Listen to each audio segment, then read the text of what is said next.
अगर और किसी को भेजते तो हो सकता है शंका कर ना जाने क्या कर दे, गली में रास्ते में मार दे। इसलिए अक्रूर को भेजा जाए। अक्रूर को कल प्रातः काल आदेश दिया गया कि तुम्हें मथुरा वृंदावन जाना है और जाकर के बलराम कृष्ण को लाना है। ये सुन करके अक्रूर जी महाराज कांपने लगे, हे विधाता, ये पूरा कार्य मेरे से ही करवाना था, ऐसा निंदनीय कार्य में, अरे ये पापी दुष्ट ये बलराम कृष्ण छोटे छोटे उनका हत्यारा हो जाएगा, माया। लेकिन जब ज्ञान आता है कि क्योंकि जो अक्रूर जी है ये भी धर्म के स्वरूप है, और जब भगवान श्री कृष्ण बलराम को गोकुल भेजा गया था उसमें अक्रूर जी का भी हाथ था।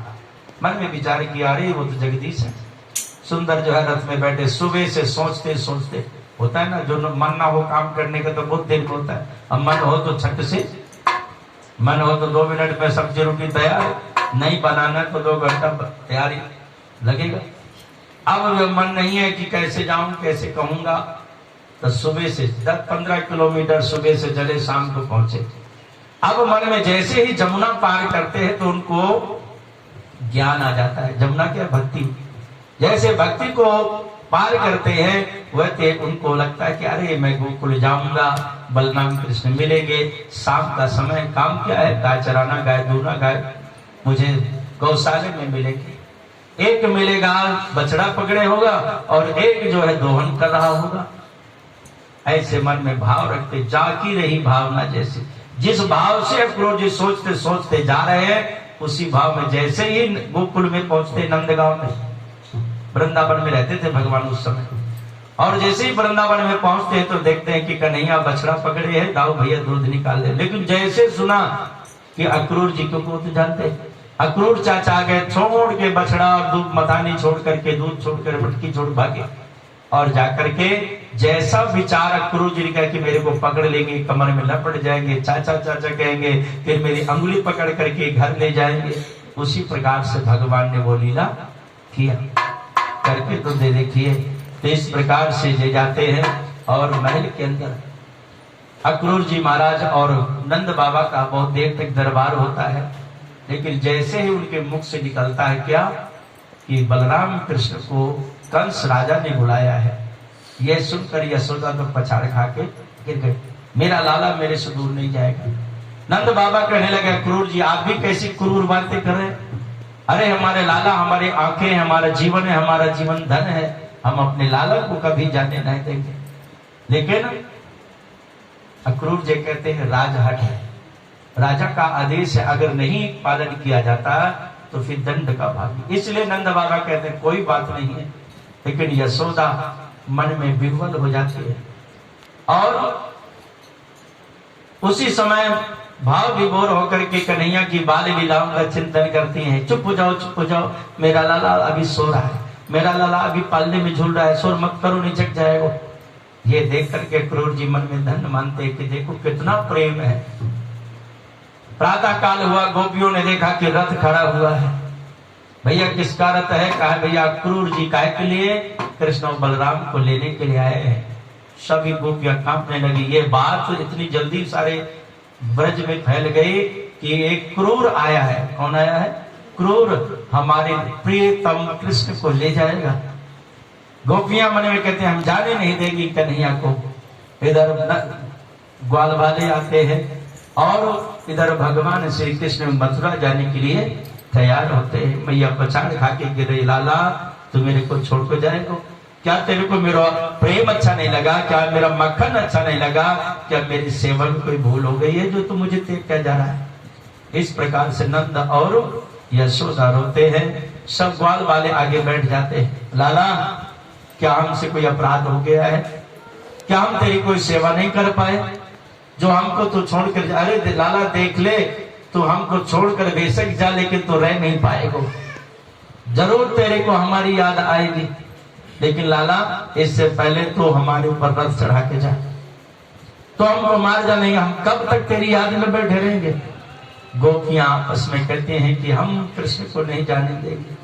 सुखदेव जी कहते हैं कि हे राजन, एक गोपी दौड़ती दौड़ती राधा के पास गई। राधा क्या तुमने सुना क्या अक्रूर कृष्ण को लेने के लिए आए हैं? यह सुनकर के राधा रानी की आंखों से अश्रुधारा बहने लगी और कहने लगी कि विधि के विधान को कौन मिटा सकता है, मौन हो जाती है।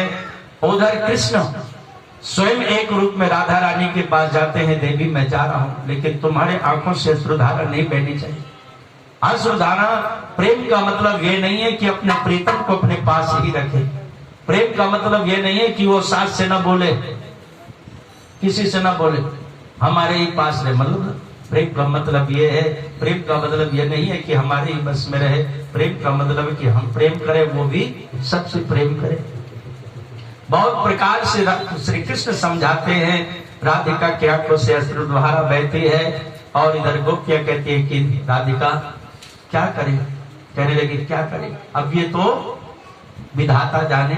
विधाता ने हमारे जीवन में ऐसा जीवन में खटास डाल दिया है कि हमारे आए हुए सुख को हमसे दूर कर दिया है। अरे कृष्ण निर्दयी है।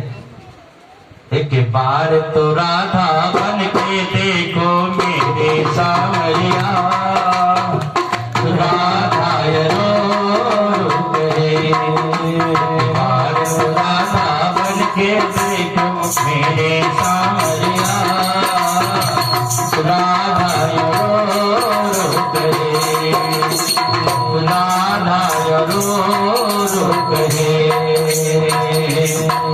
एक बार तो राधा बन के देखो मेरे सामरिया, राधा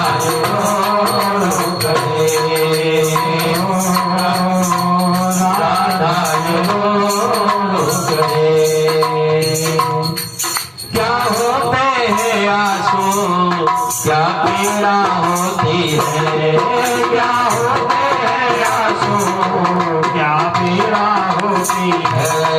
क्यों जोड़ता है, क्यों आंखें रोती है, क्यों दर्द रहा है, क्यों आंखें रोती है। एक बार आंसू बहा के देखो सामरिया, राधा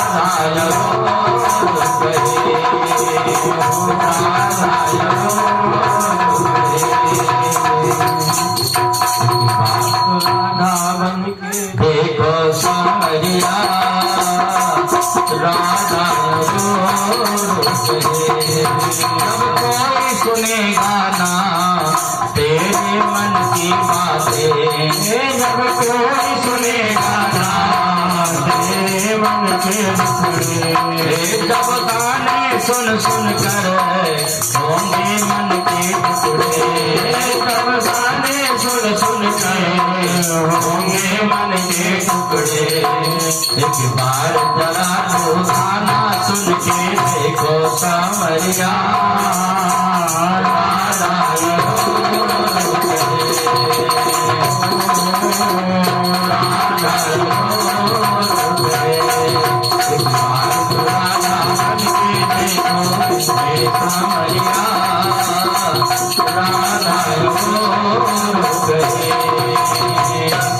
क्या जानोगे मोहन प्रेम की भाषा, क्या जानोगे मोहन प्रेम की भाषा। क्या होती है आशा, क्या होती निराशा, क्या होती है आशा, क्या होती निराशा।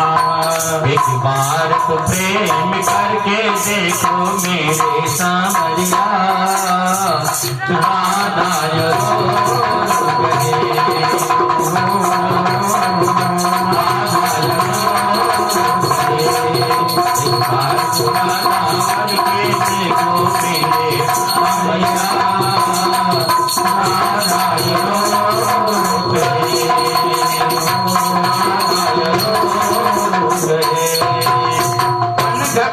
मधुबन में ये इंतजार करना,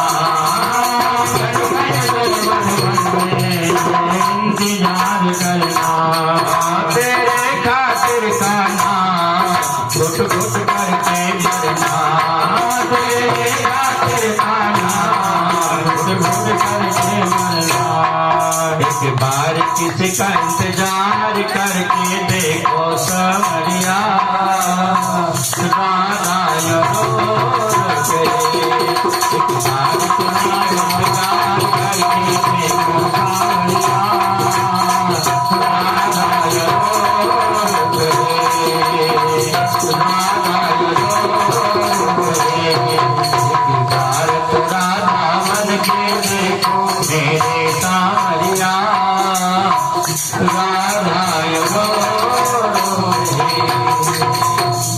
प्रीतम क्या जाने प्रेम